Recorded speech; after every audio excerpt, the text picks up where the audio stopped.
গ্রামীণ স্টাইলে ইলিশ মাছের মাথা দিয়ে কচু শাক রান্না। আসসালামু আলাইকুম, স্বাগতম আমার চ্যানেলে। আজকে থাকছে মা খালারা যেভাবে বাসায় খুব সহজেই তৈরি করে ইলিশ মাছের মাথা দিয়ে কচু শাক রান্না, আপনাদের সাথে আজকে শেয়ার করব। আমি এখানে 1 কাপ পেঁয়াজ এবং রসুন কুচি নিয়েছি, হাফ কাপের মতো। এগুলো আমি লালচে করে ভেজে নেব। আমি এখানে 2 চা চামচ রসুন বাটা নিয়েছি আর 1.5 চা চামচ আদা বাটা নিয়েছি।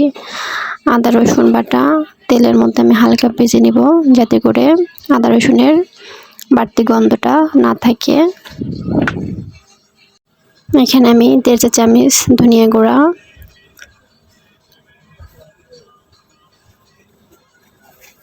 হাফ চা চামচের মতো হলুদ গুঁড়া দিয়েছি, আর দিয়েছি 1 চা চামচ জিরা গুঁড়া,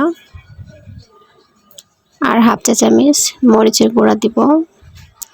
আমি কচু শাক সিদ্ধ করার সময় লবণ দিয়ে সিদ্ধ করেছি, সেই ক্ষেত্রে এখানে আমি 1 চা চামচের মতো লবণ দিয়েছি। লবণটা অবশ্যই চেক করে দিবেন।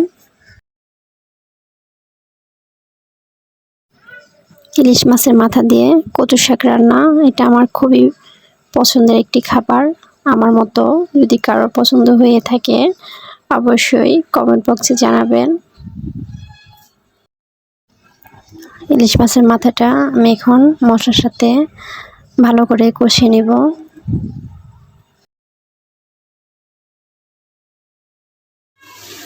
মাছের মাথাটা কষানো হয়ে গেছে। কচু শাকটা আমি আগে সিদ্ধ করে নিয়েছিলাম, এটা আমি ভালো করে কেটে দেন লবণ দিয়ে আমি এটা সিদ্ধ করে নিয়েছি।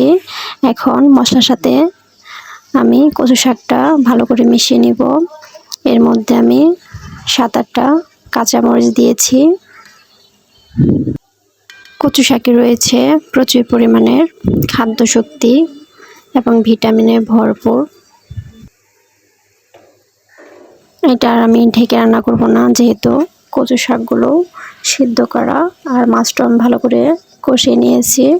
এখন চুলার আঁচটা বাড়িয়ে এটা আমি অনবরত নাড়তে থাকবো, যাতে করে নিচে না লেগে যায়।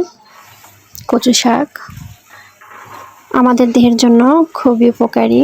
কচু শাকে রয়েছে প্রচুর পরিমাণের ভিটামিন সি এবং অ্যান্টিঅক্সিডেন্ট, যা আমাদের চেহারা থেকে খুব সহজে বয়সের ছাপটা দূর করতে পারে। নিয়মিত কচু শাক খেলে হৃদরোগের ঝুঁকি কমায়। কচু শাকগুলো আমি অনবরত নাড়তে থাকবো। চুলার আঁচটা এই পর্যায়ে হাই আছে, যাতে করে নিচে না লেগে যায়, সেজন্য আমি অনবরত কচু শাকটি নাড়তে থাকবো।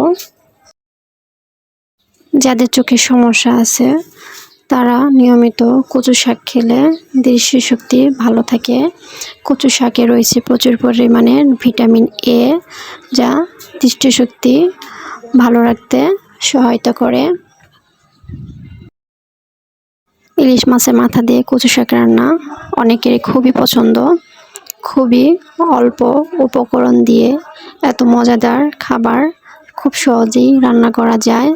আমাদের মা কিংবা খালারা খুব সহজেই বাসার কিছু মশলা দিয়েই এই রান্নাটা করে থাকে। সেভাবে রান্নাটা করার চেষ্টা করছি, আপনাদের সাথে শেয়ার করছি। আশা করছি সবার ভালো লেগেছে। সকলকে সাথে থাকার জন্য অসংখ্য ধন্যবাদ।